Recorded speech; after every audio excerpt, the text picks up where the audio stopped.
কাশ্মীরে রক্তপাত, অস্থিরতা, মুখ্যমন্ত্রীর ভাষ্যে ভেঙে পড়েছে পর্যটন।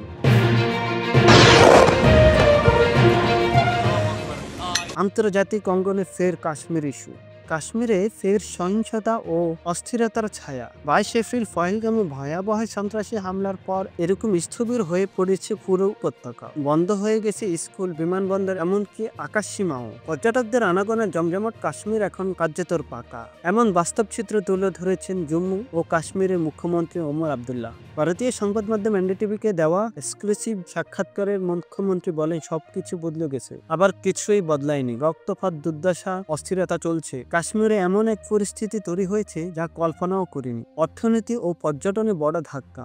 ওমর আবদুল্লাহ জানান, দীর্ঘ সময় অচলাবস্থার পর কাশ্মীরের পর্যটন খাত ঘুরে দাঁড়াতে শুরু করেছিল, কিন্তু 22 এপ্রিল পহেলগাম হামলা সেই অগ্রগতি সম্পূর্ণ ভেঙে পড়েছে। ওই হামলায় 25 জন পর্যটন এবং একজন স্থানীয় বোনাওয়ালা নিহত হয়। তিনি বলেন, এই সময় উপত্যকায় পর্যটন করে থাকা কথা ছিল।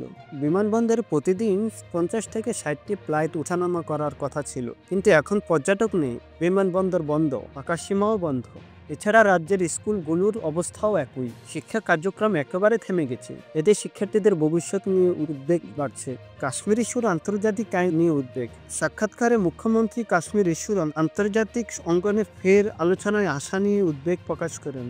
তার মতে, পহেলগামে হামলার সুযোগে পাকিস্তান আরও কাশ্মীর ইস্যুকে বিশ্বমঞ্চে তুলে ধরতে সক্ষম হয়েছে। তিনি বলেন, আমি যখন বলি কিছুই বদলানি, তখন সেটা পাকিস্তানকে ঘিরেই বলি। তারা পরিকল্পিতভাবে আবার কাশ্মীর নিয়ে আন্তর্জাতিক মনোযোগ আকর্ষণ করতে পেরেছে। এখন যুক্তরাষ্ট্র পর্যন্ত মধ্যস্থতার আগ্রহ দেখাচ্ছে। যুদ্ধবিরতি ভেঙে পড়ার আশঙ্কা।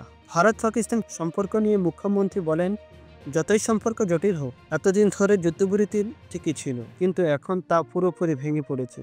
আজ রাতেই কি হয় তা দেখার অপেক্ষা। তিনি মনে করিয়ে দেন, মাত্র কয়েক সপ্তাহ আগেও পহেলগামে ছিল জমজমাট পর্যটন কেন্দ্র, কিন্তু কয়েক মিনিটের বন্দুক হামলার পরিস্থিতিকে উল্টে দিয়েছে। ওমর আবদুল্লাহর কথাই স্পষ্ট, কাশ্মীর আবারও প্রবেশ করেছে এক অনিশ্চিত অধ্যায়ে, যেখানে অর্থনীতি, শিক্ষা ব্যবস্থা, পর্যটন সবই থমকে গেছে। আর একই সঙ্গে এই অঞ্চলে ভূরাজনৈতিক গুরুত্ব ও জটিলতা ফের সামনে এসেছে বিশ্ববাসীর কাছে। আজ এই পর্যন্তই। আমাদের সাথেই থাকুন। ধন্যবাদ।